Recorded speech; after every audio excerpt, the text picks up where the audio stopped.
Toumi de Gamme, le Tourangeau dans la 3e ascension de la fameuse côte du Poli, 2 km d'ascension, 6% de dénivelé, Cyril.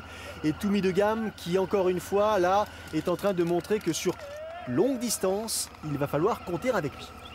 Ouais, c'est plutôt intéressant, notamment pour l'équipe de France, d'avoir un nouvel athlète comme ça qui s'engage sur les longues distances. Donc on va voir justement dans le 3e tour, hein. C'est souvent à Gérardmer dans le 3e tour que l'on voit les hommes frais, les hommes qui sont encore capables d'aller chercher la victoire, d'aller chercher le podium. Donc on va voir si Toumi de Gamme n'en a pas trop fait dans cette première partie cycliste pour justement aller chercher ce podium et pourquoi pas cette victoire.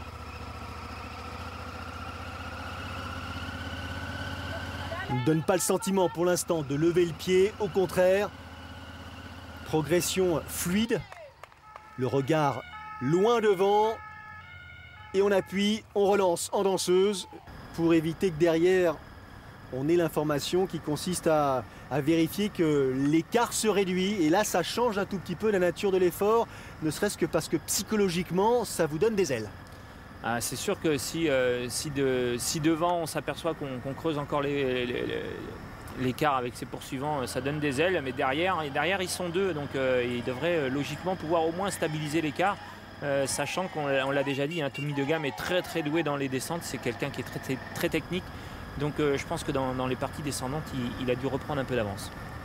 2 minutes 20, toujours d'écart pour l'instant avant d'attaquer donc les dernières descentes en direction de Gérardmer.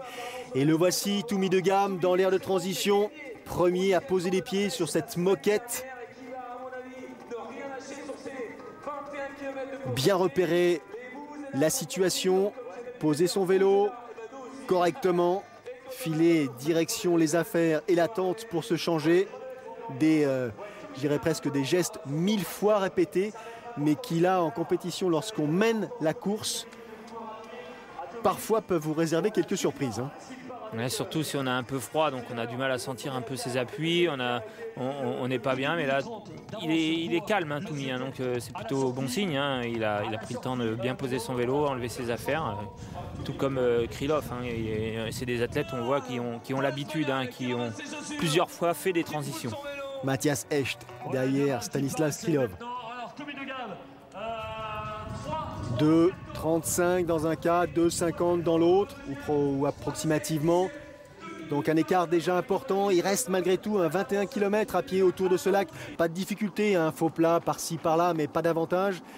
La difficulté, ça va être effectivement la résistance au froid, l'état de fraîcheur après les efforts consentis sur le parcours vélo. Ouais, il va falloir pour ces athlètes retrouver rapidement des bons appuis, hein, les appuis qu'on a l'habitude qu'on a l'habitude d'avoir à l'entraînement pour justement pouvoir courir vite, parce que 21 km c'est rapide quand même dans le triathlon, et donc il va falloir vite retrouver une allure intéressante. Alors ils sont 3 derrière Toumi de Gamme, à être directement concernés par une place sur le podium. Ça va être plus compliqué et peut-être plus incertain pour David Delot. 6 minutes 05 de retard, l'Australien. L'Australien qui a une bonne pointe de vitesse, hein, une aisance évidente en course à pied. Est-ce qu'il n'est pas suffisamment fatigué ou du moins émoussé par ses engagements précédents? On va voir ça dans une seconde. Pour l'instant, Stanislav Krylov. Matthias Echt. Ce sont les poursuivants immédiats en compagnie de Mikel Eljazabal, poursuivants immédiats de Toumi de Gamme, le Français qui mène depuis, je dirais presque, mène depuis la fin du premier tour cycliste, cette épreuve XL de Gérardmer. Ah, Toumi de Gamme qui, en général, hein, la course à pied c'est son point fort, hein, puisque c'est quelqu'un qui nous vient du duathlon, donc c'est quand même plutôt avantageux pour lui. Maintenant, il faut voir s'il a la distance dans les jambes et s'il est capable de tenir 21 km. Mikel Eljazabal en gros plan.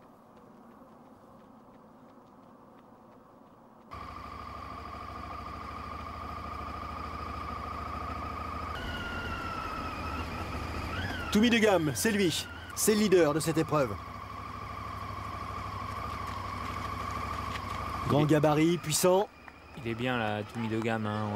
On le sent à l'aise, il a une bonne allure, hein, dans cette première boucle, c'est plutôt intéressant. Delphine Pelletier qui en termine avec le parcours cycliste en tête de la compétition féminine. Elle avait 5 minutes d'avance sur j'allais dire Delphine Pelletier, sur Caroline Steffen à l'issue du deuxième tour. Tenez-vous bien, au terme des 3 tours de vélo, elle possède 7 minutes d'avance sur la Suissesse. 7 minutes. Ouais, 7 minutes, donc Delphine qui devrait justement partir sur de bonnes bases en course à pied. Quand on sait qu'on a 7 minutes comme ça d'avance, c'est plus facile pour se réchauffer, plus facile pour trouver les bons appuis. Et puis, bon, elle doit se douter que Caroline Steffen n'est pas non plus dans un grand jour. Caroline Steffen qui, elle, a opté pour la tenue d'hiver du début jusqu'à la fin. Ah oui, la Caroline Steffen, elle est étonnamment couverte. Les écarts, regardez, 7 minutes, hein, Steffen. Et puis Tamsine Lewis, Alexandra Louison, 15 minutes, plus de 15 minutes de retard sur Delphine Pelletier, qui nous fait une course absolument magistrale, monumentale. Caroline Steffen qui, même à l'issue du vélo, n'était même plus deuxième, hein, elle était passée en troisième position. Motivée, ça c'est sûr. Elle aimerait bien épingler une fois de plus cette épreuve à son palmarès. D'autant que derrière, effectivement, on a la double championne du monde. Longue distance, version ITU, deuxième à Hawaï il y a 2 ans, qui ne cesse de s'imposer sur le circuit Ironman et sur les épreuves auxquelles elle participe. Donc ça a une valeur, bien sûr, pour Delphine Pelletier. Et quelle valeur! Delphine qui sera sans doute amenée à réfléchir à sa carrière après 2013, parce que 2013, ce sont les championnats du monde, longue distance en France à